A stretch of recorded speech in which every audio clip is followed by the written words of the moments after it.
It's a lot of required reading, but all good stuff and stuff that I will definitely go back and reference. One of the things that really resonated with me was the Chris Voss book, and we were talking about negotiation. And kind of up until that point, I felt like negotiation had to be sort of a confrontational thing. And my takeaway there was that it really is not. It's really a conversation. It's really sort of a meeting of the minds. Again, an understanding of each other's position. Hi, my name is Curt Easton, and I'm a member of Tri-County Suburban REALTORS and have been for the last 6 months. And I am also a 2025 graduate of the Leadership Development Program. In terms of growth, I just feel like it's caused me to take a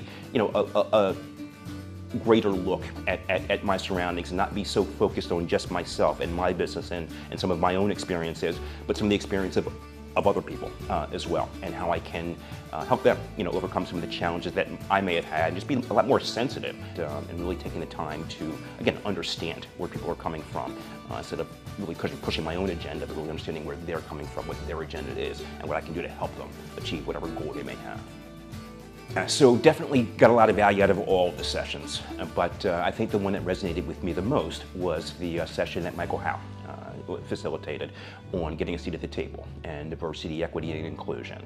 And really just kind of an eye-opening experience for me. Of course I know about segregation, but just didn't know to the degree of the intentionality that was behind the segregation that really impacted folks, not only from a